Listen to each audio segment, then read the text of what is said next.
n'okwenyooma. Nakyo Mukama akikusume mu kiri munda. Nina muwala wange abadde awo obujulizi aliwa ye jangu wamma. Jangu. Awadde obujulizi naye nga n'abantu bonna ajola kwekweka mu madaala. Jangu okale mu bantu. Omutima nawulira ng'entunuusi kuba. Jangu zitugoberere ddala. Yeebazibwe Mukama.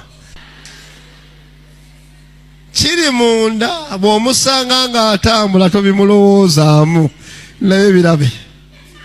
Kutya kwenyooma kigenda kumulya temugenda kumulya. Tunuulira abantu ba Mukama aba. Badde wali mu ntebe ng'awa obujulizi ne ngamba obusibe nga kati wano bwe muta naye kati yono ayinza okuba n'ekirooto nga kyakuyimba. Wakiwulira?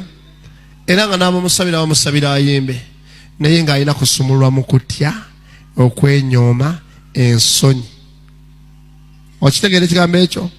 Kutya kwenyooma. Obunnabbi tubuyina ku bulamu bwaffe naye obutasumulwa bw'omunda buziyiza obunnabbi bwaffe. Obadde omanyi nti naakugjayo?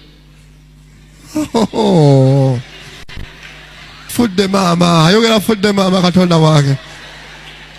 Ayinza n'obutadda mu kanisa naye ajja kuddamu mu linnya ly'ani? Obadde otera okujja wano n'osaba?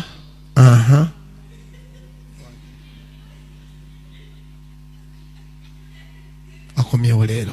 Bali bakubaninga? Baani abakubaninga?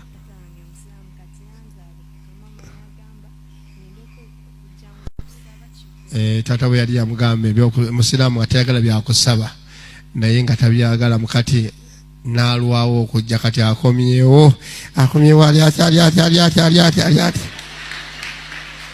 kati nze musuma tugeze ye musuma nange nga mbulira bwetonde Mukama yeebazibwe.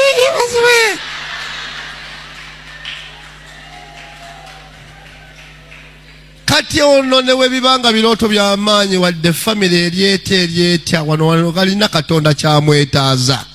Kati kyamwetaaza okiyingiramu ng'akoleddwamu omulimu. Okutya okwenyooma ensonyi baziwangula na kuwa bujulizi na kubuulira njiri. Olaba kano kaza wano n'agamba Mukama yeebazibwe nebaza Mukama n'abyogera azzeeyo akagala na Katonda nawe mbadde simanyi nti nakisobola nokisobola Katonda wange ayinza enkya ajja kujja ate nga si bw'ali naluli ajje nga si bw'ali ate atandika okuba nga asumulula abantu ba Mukama. Osumululwe ddala mu linnya lya Mukama. Awujjiza ati n'abeeranga n'ennyonyi lwe nagirinnye olunaku lwange olwasooka Mukama yali amaze okunsumululamu okutya n'okwenyooma. Najituulamu bwe nti nga ninaanyo wano Muzungu ekenyonyi yonna ejjudde Bazungu ne nnengera omuddugavu ali eri nange ne neeyita Omuzungu ne ngamba nange wano ne Muzungu kaakati wano noono. Bwe neeyita embeera gye ndimu gye nnava ewaffe si wangu kati nakuteerera mu Luzungu ne mbeera Muzungu ne ntuula ne mutunuulira nga yeebase nange nga neebase manya nga nange nenga ayagala okwebaka naye nga olowooza neebaka nze ennyonyi nga njirinnye kuva bwe yave ku kisaawe Entebbe paka Amsterdam nga ntunula bwe nti mulimu ebintu bingi bye nnali simanyi. Nagenda neneeno wootula keere mubeerako ka TV wano okwata akantu n'okateekako headphone n'oziteeka mu matu n'ofumita wano ku mutto gw'entebe n'osetinga oba firimu gy'oyagala oba ki kyonna ky'oyagala n'owuliriza. Gwendi naye yeebase headphone nzitegeera kano nkalaba naye ebiwulira sibimanyi. Pini weekafumita simanyiiwo. Nagambye neeyitanga Muzungu nenkateekako nenyenyamu omutwe nga kalinga akoogera naye nga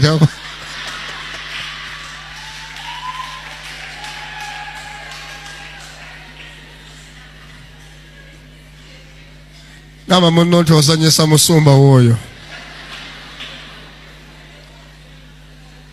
Muzungu munnange agenda okuzuukuka bw'ati nga ndaba eno ntaddeko kalaba naye sawundi siwulira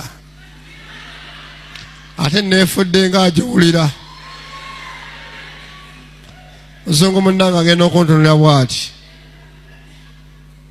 Naŋŋamba ndabe kata nafuuka muzungu bulungi. Naŋŋamba kwata kano kafume tewali.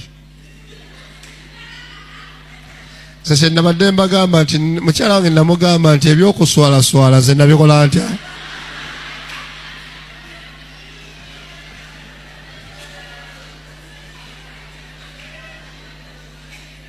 Neegumya ninga muzungu ate sina gabuuza ate ebintu mbyagala ate sibimanyi ate saagala kweraga nga yenyooma ate sibitegeera. Kama nanyamba nandagirira genda okussaako ng'ebiri waliwo byonna mpulira bulungi nnyo. Manyi okwogera mubatima nengamba buyongo gy'ovudde si watono. Awo nawo ne mpitawo. Kati ono kiri ku muwala naye ekiyinza okisanga ku mulenzi. N'osooka olaba bannaye muli mutya nno bannaye muli mutya. Babuuza bali wano naye ababuuza muli mutya bannaye mugyebaleko. Mwebale emirimu mwebale. N'osooka otula n'ogamba Katonda wange. Abantu babagamba beera musajja. Naye nga owulira kikumalawo eyo ye deliverance eyagala Mukama akola atya. Abamu otya mu nnyumba, abamu otya omulogo, abamu otya enzikiza, abamu otwala mwana woba ogenda okunaaba omwana yakuumako ow'emyaka 3 n'omugamba setama awo ngenda kunaaba tewabeerawo ekindya kibbebi nga kyekikuuma.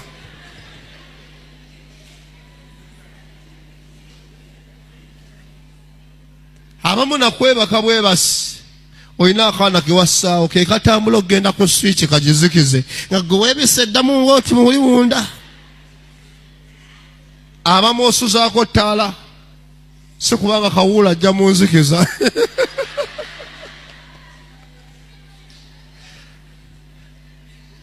Bayibuli egamba kyotya kyekikujjira kyokankanira kyekijja gy'oli. Kisomeeko mu Yobu tumalirize 3:25. Okwetya nno kuno okusobola okulabika ng'ensonga entono naye ng'ekyamazima nnene. Kuba alinawo agambidde nti waliwo abamu batya okusula bokka ate okusula mu ruumu yekka. Kati n'omuntu atyako okusula mu ruumu yekka naye kati omuntu atya okusula yekka nze sisobola kusula nzikka. Kyo kyannima. Sisobola kusula nzikka. I don't know why. Nze mba njagala nnyo nembeera nga nkutte ku muntu oba nga nkonye ku muntu nga ninaanye omuntu era nze sisobola ate wadde mu ruumu wala basobola kusula ku liri nzekka olwo ate mu ruumu mwe nsobola okusula nzekka. I have that fear in me. Simanyi naye Mukama Katonda tusaba nnyambe because waliwo nali sirina courage eyogera mu bantu. Obunamawulire buno mbwebaza cause when nasoma journalism maybe nenyamba nti nsaawa zino sisobola kwogera mu bantu nga bangi naye kati nina amount like nina abantu bensobola okwogereramu naye nga si bangi nnyo naye nga kyenali ate sisobolerako ddala. So ebintu ebimu byetunyoomesa amaaso.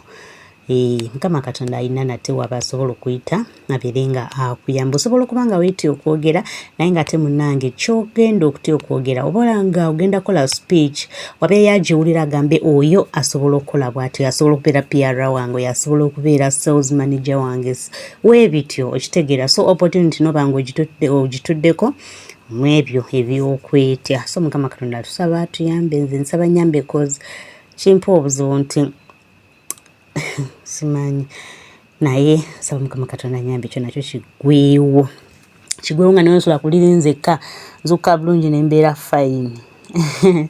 Kale kambagalizo ekiro ekirungi. Mukama Katonda bankumire baddiya bange. Bye bye.